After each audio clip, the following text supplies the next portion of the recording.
Hello, everyone, and welcome to this week's edition of the Just Us Marks Wrestling Recap Show. I am the Athletic Geek, joined this week by EZ. What's up?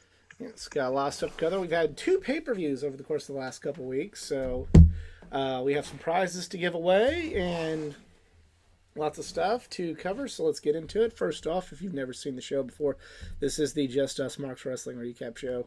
I'm Matt Easy at All In and Starcast. We love wrestling, love talking wrestling, we love sharing our love of pro wrestling with each and every one of you out there. However, just like each and every one of you out there, we are just fans. Our opinions are that of any other fan. We avoid insider terms because we are not insiders, we are not wrestlers. We are just marks. And we have prizes to give out.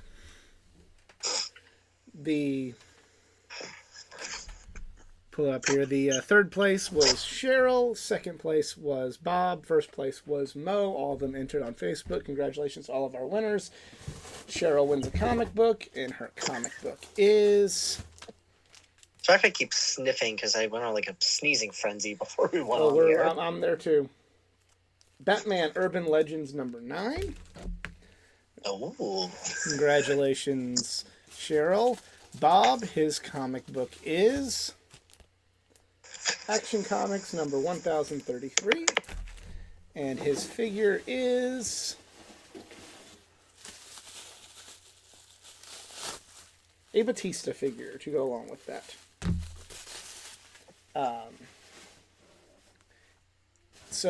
Since we ran out of the free DVDs, we're just going to give Mo 2 figures until we can restock the DVDs. And those figures are Randy Orton and Chris Jericho. Nice combo. His comic book is Guardians of the Galaxy #6. Okay. His t-shirt is... How fitting, a Sexton Hardcastle t-shirt. That's really fitting after this week. And his poster is a Karrion Kross autograph picture. So Nice. Yep, there's... Someone I wish had better booking, but that's beside the point. I think part of that's just... Maybe he only works as a big fish in a small pond. True. Some people are like that. Some people only work as a big fish in a small pond. So put these all up here in the desk so they won't get damaged by cats that might be coming through. And try and get those out to everybody this week.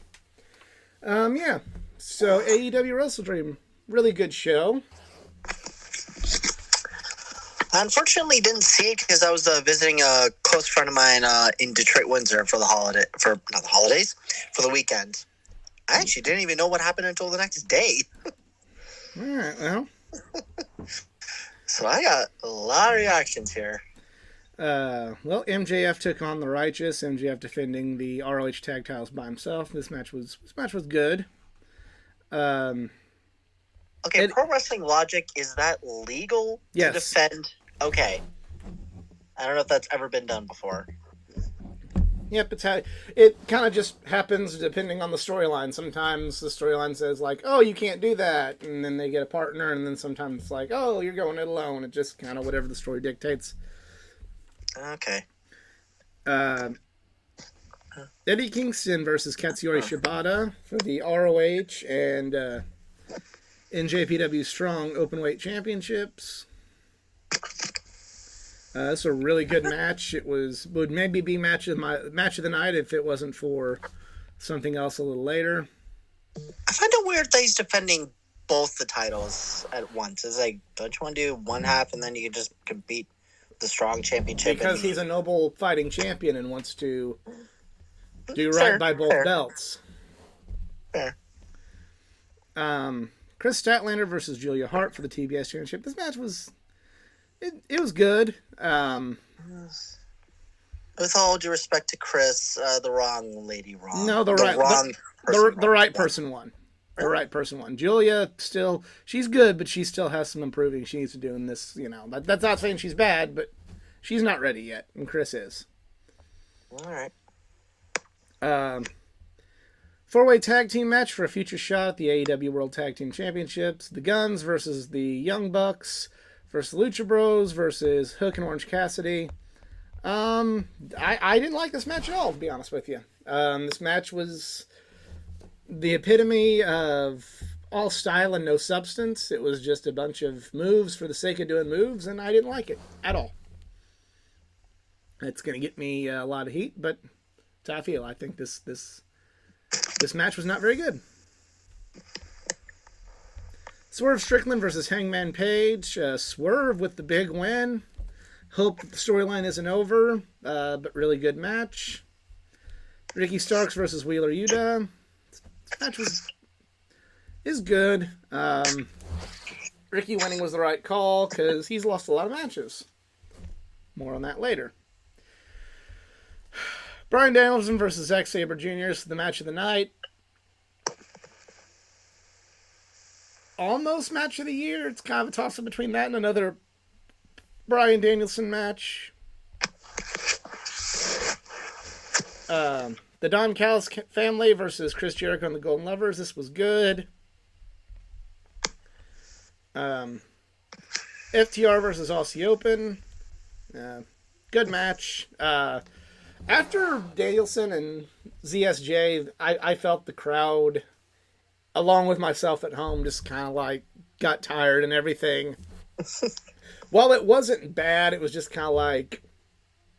Just getting draining. Yes.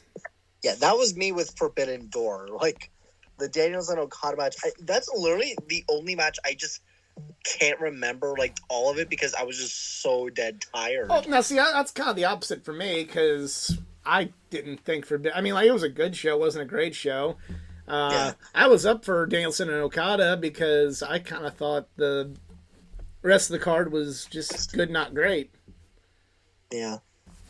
Including the Ospreay Omega match. It was really good, but it didn't drain me to Danielson Okada at all. Yeah.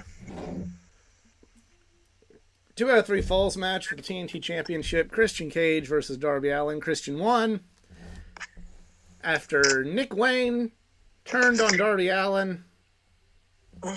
And then we got the reveal of the worst kept secret in wrestling. Adam Copeland has signed with AEW. Pretty much my only thoughts on this is if he wants to end his career with Christian, that's great. I think there is stuff there that Edge could do, and there really wasn't anything left for him to do in the WWE at all.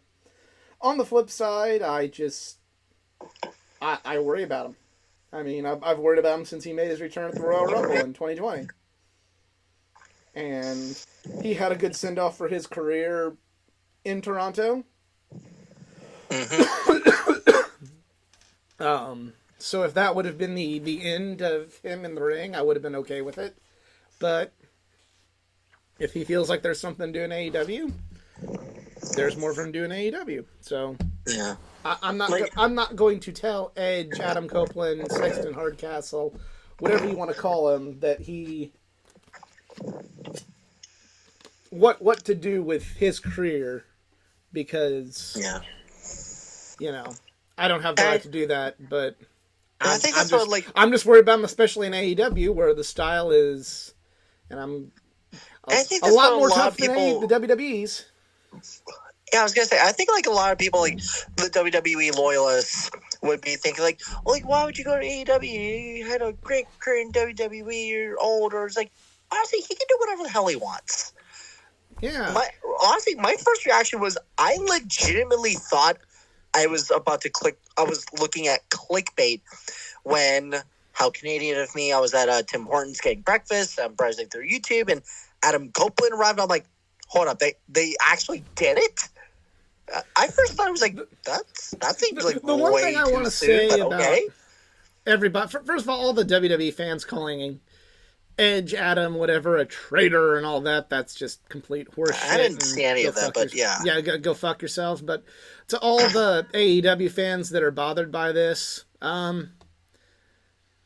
if you're not one that threw out these kind of words, if you're in the, you know, the logical section of the AEW audience and you didn't say those kind of things, these kind of things, then you're good. But I remind you that a lot of the AEW fans online were saying the exact same shit about Jade Cargill leaving AEW not long before Adam Copeland made the jump, and then, you know, at the beginning, at WrestleMania last year, there were lots of things said, very similar things said about Cody Rhodes. So if you're mad about WWE fans doing that, but for Edge, but you said the same thing about Jade and Cody, you're part of the problem too. Yeah. So I also I think I was just more happy hearing Metalingus being played in AEW, because, like, keep in mind, like, that is a real song by Alter Bridge. Yeah, so that's WWE didn't have. It is, yeah, and it goes down as like one of my like all time like favorite theme songs that use actual songs. That's why, like, when we were doing our countdown list, I didn't add Metalingus or Kazi Nina Ray in there, because they're actual songs. I prefer like a good wrestling theme to actually be written by like that somebody. However, in the case of MJF's theme, that's royalty free, so that kind of disqualifies itself a little bit. But anyways, it's actually genius on MJF's part. I think I was just more like amazed that, you know, we got the I heard this Easter egg that it's Beth Phoenix's voice that does the "You Think You Know Him." It's like, okay, that's a good one. But yeah, just my quick thoughts with Adam Copeland now on AEW is no title shots as of now. Like, don't have him like go after the TNT belts. The TNT belt seems like where they're going with him. Either, you know.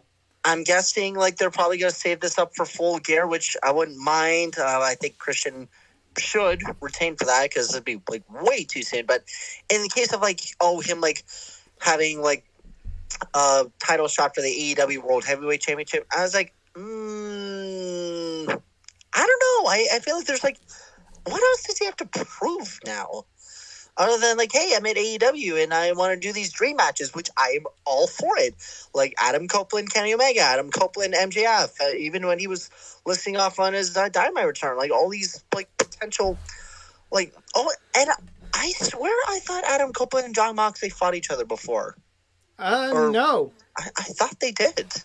No, because Edge had retired before the Shield made their debut, so no. Okay then. I guess I had like a little, like Mandela effect or something. I was like, I thought those two had fought before. No. But I think I wouldn't be, from a creative aspect, I wouldn't be in any hurry to put the belt on Adam Copeland, but from a kayfabe point of view, you know, I wouldn't be opposed to him getting some title shots or doing a storyline where he's like, I want to win the belt, because why not? You know, like that's from a storyline perspective, that's the goal. You got to get insanely creative with, if he's getting a world title belt out. You know, depending on who he's fighting, what's the stake of it, I might be interested with that. Like, if you got him in the main event of, say, maybe Double or Nothing, then you got my full attention right there. Yeah, if you have him in the main event of a pay-per-view for the title, you know, if you do a good storyline, you know, Revolution maybe, but I feel like Double or Nothing maybe it's a lot more significant. It's kind of like this. All of us in the know knew for quite a bit of Shawn Michaels' final run that he wasn't interested in being world champion again, but they still had good storylines around him trying to become WWE or world champion again. And honestly, I say this is a major improvement compared to a certain Phil that left or fired. Yeah, he didn't leave. He was told to leave. Yes. Now we go light the fuse and bring the boom to talk about Dynamite. Starts off with an AEW International Championship match, Rey Fenix versus Nick Jackson. I thought this match sucked. I'll just say it. I thought this match was bad. Again, this was the epitome of just all flash and no substance. Some people like that kind of thing, and that's your prerogative. I don't, and I thought it was bad. I thought it was a terrible match. Yeah. And I've been like getting a little behind a bit, but I was like, did I miss something, or how did Moxley immediately drop the international? He got a legit concussion in the match. Yeah. Because now I see that like Phoenix and Moxley are going to fight again next week. I'm like, wait a minute, but what? What's going on? Yeah, hopefully Moxley wins the belt back and we're back on to business as usual. But yeah, and give him his goddamn vacation. Well, he did commentary for the Danielson match and a couple others during Wrestle Dream. So okay, fair. Wardlow returned to wrestle Griff Garrison. Remember him? I was like, fine. Remember both of these guys? Remember Wardlow? No, him and Griff Garrison. Remember both these guys? Yeah, they're apparently still under contract. Rest in peace, Brody. It's not Adam Page. That's Griff Garrison, you moron. But this was someone give me the papers. This was a stereotypical Wardlow comes in, destroys everything match. It's not bad, especially if you want to reintroduce Wardlow, but it's not anything that I'm going to be like, remember that? It's just kind of it was what it was. Wardlow is somebody who I definitely think should consider going to WWE. Yeah, I said it.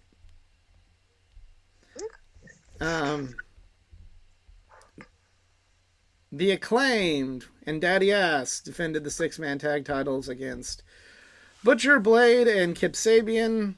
This match was also pretty mid. And I hate to say that because I love Kip Sabian, but this match was mid. Nothing to talk about. It was mid. Also, his raps are just getting a little weak. Yeah. I don't know.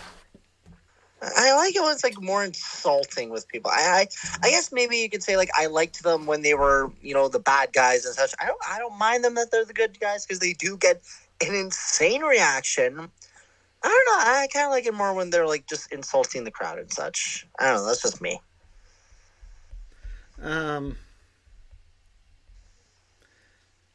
Juice Robinson and the Guns did a interview. Yeah. It happened. Jericho and Omega wrestled Konosuke Takeshita and Kyle Fletcher. It's good. Not really anything to talk about there. Just kind of, it was good. Continues that storyline. Timeless Tony Storm wrestled Sky Blue. It was okay. It's the character work. I kind of not liking this Joan Crawford hybrid. Oh, I love it. It's actually a character, and I think that it's something that Tony Storm desperately needed. I mean, I guess, but it's also just unanswering to my questions. Why did you and Saraya and the Outsiders have a fallout? Because she went off the deep end. Okay. She had a fallout because she went off the deep end, and... Okay. When you start acting like that, you can't really be part of a group now, can you? But yeah, great character work, great full introduction of this character for Tony. Match itself, it was okay. Adam Copeland does his debut promo. This was really good. Explains why he went to AEW. To his daughter wanted him to go have fun with Uncle Jay, aka Christian. Christian comes out. Think they're going to have the hug, and then he says, go fuck yourself. And then they made it into a t-shirt.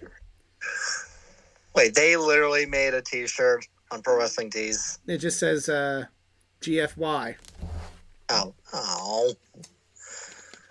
Gotta remember, they're still, it's hard to market shirts with swears like that on it.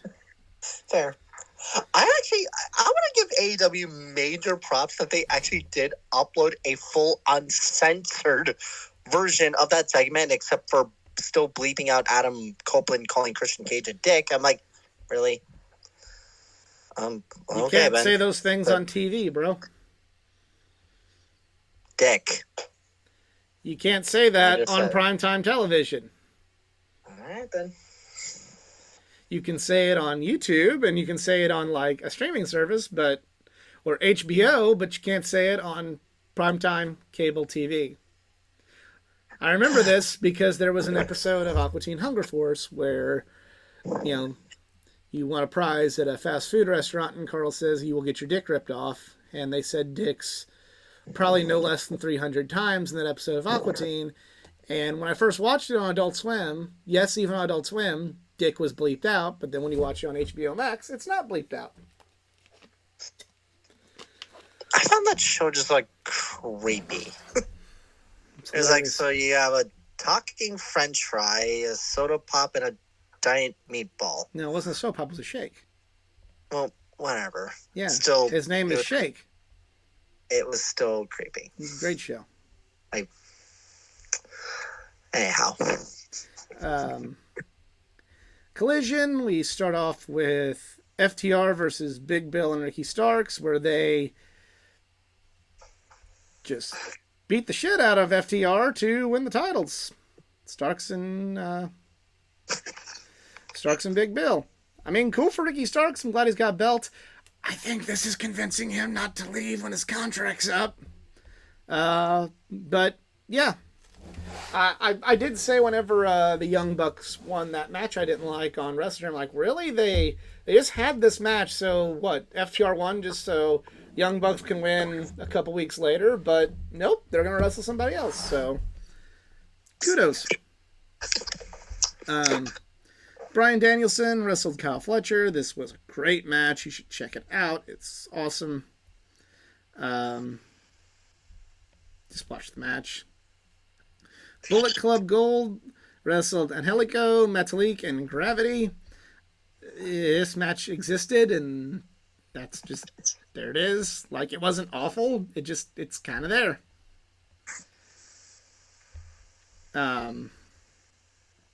The Acclaimed and Daddy Ass defend the Trio Styles against the Iron Savages. Better than the match from Dynamite, but nothing really to write home about. Toni Storm wrestled Kiera Hogan. This was a good match. Kiera Hogan's really, really good. But fortunately, she went down to Toni Storm. Storm Stark. If you combine Johnny Storm, the Human Torch, and Tony Stark, you have Toni Storm. But yeah, great match. Kiera Hogan's great.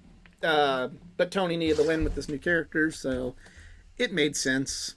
Eddie Kingston defended the ROH title against Commander. This match was good. I gotta say, AEW TV, like, it had a few bright spots, especially the Danielson match on Collision. There was an Adam Copeland interview at the end of Collision. But I recorded Collision and watched Fastlane the pay-per-view, and I'm not going to say, we'll talk about that in a second. Well, I don't think Fastlane was a great show, life-changing show by any stretch of the imagination. It was clearly, one was a pay-per-view, and, maybe not like the best pay-per-view in the grand scheme of things, but it felt more like a big deal than this TV episode. Which, when you hear my thoughts on Fastlane, that may be a problem, especially if you're going head-to-head with something, but it is what it is. And we're going to talk about Fastlane right now. Starts off with the Undisputed Tag Team Championship match. The Judgment Day of Damian Priest and Finn Balor defend against Jey Uso and Cody Rhodes. This was a really good match. My match of the night, personally. Cody Rhodes and Jey win the tag team titles. The internet loved that. Loved it. And I'll say this much. If nothing to progress any sort of story happens with this title victory, then I agree with all those talking heads that say this was bad. I agree with it. However, now that you have Jay and Cody together, they have issues with Roman. They now are going to be on SmackDown more often, where Roman is. This could get that storyline going back again. You're also teasing problems within the Judgment Day with people. You know, they're some issues with Finn Balor right now. This could play into that as well. It can help. I know internet darling like Finn Balor losing to non-internet darling like Cody Rhodes in a championship match of any kind is not going to go over with the collective Twitterverse. But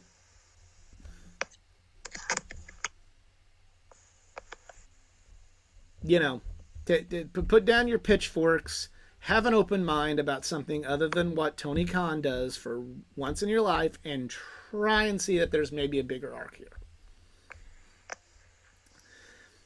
LWO versus Bobby Lashley and the Street Profits on SmackDown.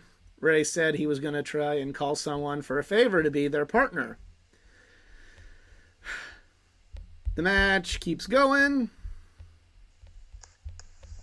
There is no partner until Carlito returns with different music, so...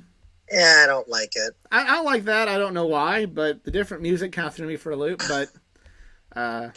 It's just making me miss the creative artwork that is Jim Johnston. Yeah, it wasn't... would have been a lot... in the face for people who don't want to be cool. I actually low-key like that theme. It's cool. I like it except for the fact that it's like 20 seconds long. Like it's a 20-second song. Like it's not very long. I noticed that when I listened to it on SmackDown vs. Raw 06, I'm like, okay, I was listening to it, and then like it just loops again after 20. I'm like, what? What? It's only like 20 seconds? According to Spotify, the theme song is like 3 minutes and 35 seconds. But well, maybe they just loop it a bunch, but yeah. I just remember it's I spin the face people that want to be cool. Dun dun dun dun dun dun dun dun dun. And then okay, you listen to it and you hear it okay, and then all of a sudden you just hear I spit in the face of people who don't want to be cool. Boom, boom, boom, boom, boom, boom. It's like Carlito. Yes, I get what you mean, but it's like again, it's just cool. That's it. But yeah, Carlito looks like he's in good shape. We'll see what he still brings to the table.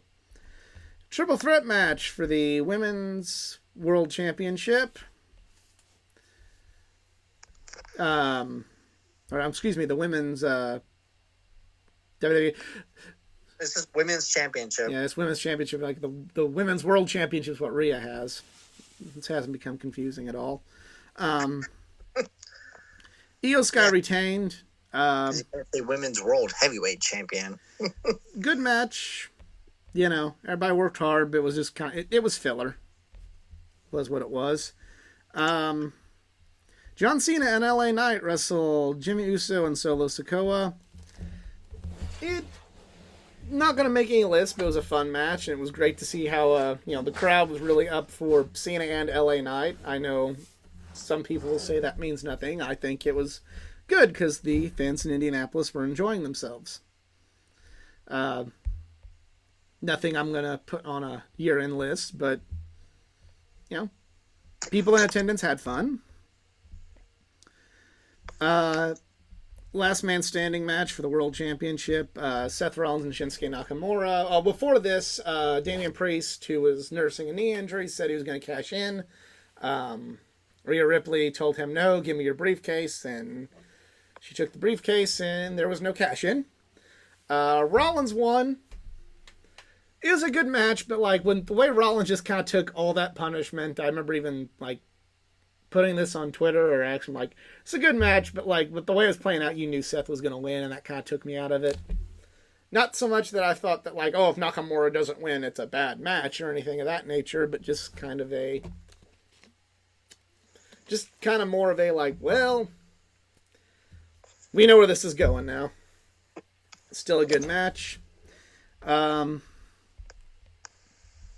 then in the press conference afterwards, if you haven't seen Jey Uso and Cody Rhodes in the press conference afterwards, oh, that's hilarious. It's just funny. Overall, So when do they do press conferences now? They've been doing it for a while.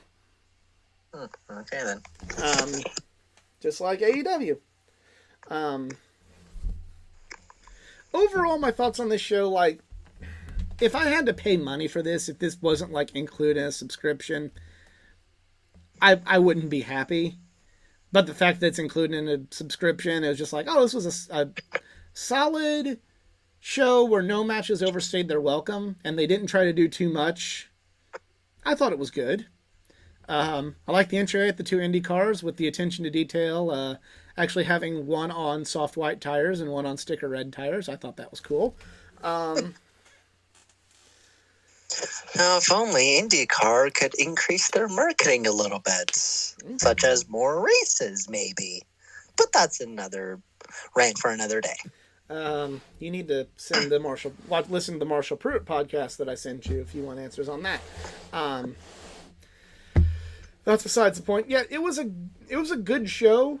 It wasn't a great show. It was more like it didn't feel like a pay-per-view, and it felt more like a really solid TV special. Like it was like, it felt more like this was a WWE version of like a Battle of the Belts show, only. Or like In Your House. No, In Your House were pay-per-views. Yeah, this was like I said, this is kind of like their version of a Battle of the Belts. Only I feel like this was better than most Battle of the Belts shows. But again, if this was something that I paid actual money for and didn't just come included on a Peacock subscription, I would be livid. It's good. Wasn't great. It's something that fits in with the way the business model for WWE is, with them having the luxury of being able to stream on a subscription that I'm already going to pay for anyway. So there you go. So before I get more hate from the people on the internet going like, oh, well, actually, you did pay for it with your subscription. I'd pay for that subscription anyway. It has more content than just that's interesting to me. So this was just a bonus, and that's okay. I wouldn't want them to make like the Royal Rumble like this, or WrestleMania, or SummerSlam. I wouldn't want if AEW increases the amount of pay-per-views they do a year. I wouldn't want AEW to give me a show like this for $50. But as just something that I could watch included with something that I pay for old wrestling content, The Office, Parks and Recreation, racing and football, yeah, it's fine. There is major rumors that Max may be like hosting like the AEW pay-per-views, which that'd be great. I'd love that. I have HBO again. I have HBO Max, and I paid for that.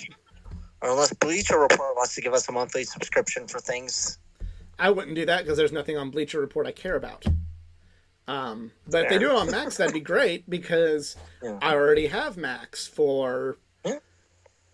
And they're adding in sports content, which, some of the sports they've announced, is like, I actually already pay for that with ESPN Plus for my hockey. But, yeah, with if they stream the pay-per-views on Max, that's great, because I already pay for Max for old DC cartoons, old Adult Swim cartoons. There's all the HBO shows, all the DC movies. So I'm already paying for that. So if they want to put that on Max, that's great, because it's already on a service that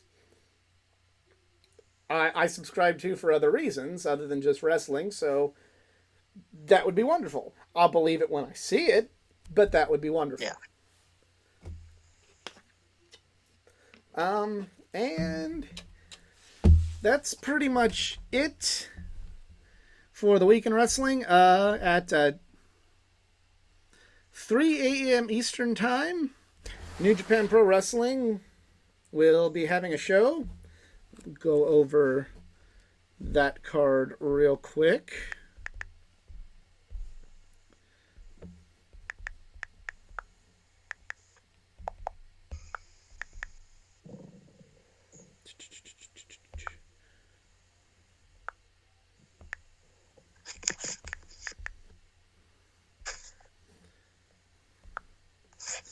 Yep, Destruction Ryogoku. Tonight. Oh, New Japan, you gloriously hard to navigate website. I just love you so much. But they don't have a Wikipedia on the matches? Oh, well.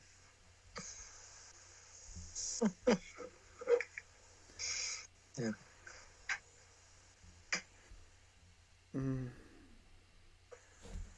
All right.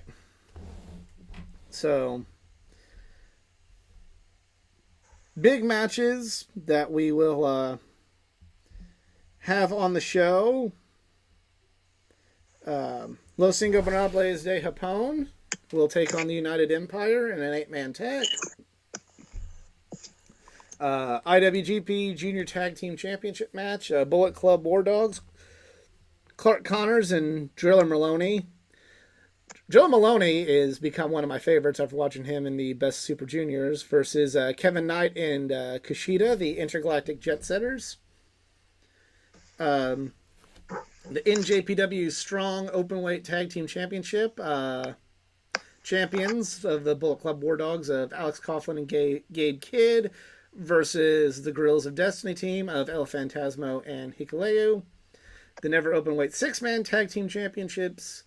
Kazuchika Okada, Tomohiro Ishii, and Hiroshi Tanahashi versus the Motor City Machine Guns and Josh Alexander. That's what I'm really looking forward to.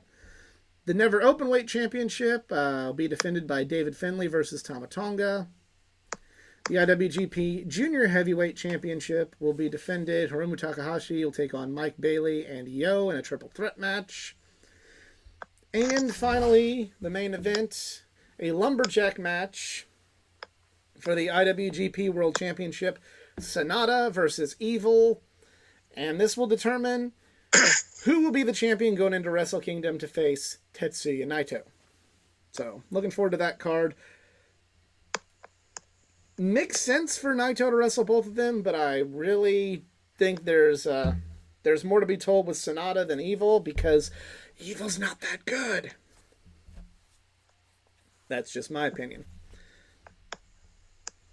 You haven't seen as many Sonata versus Naito matches, and they kind of start a story there with Sonata turning on Naito to make just 4 guys, just 5 guys.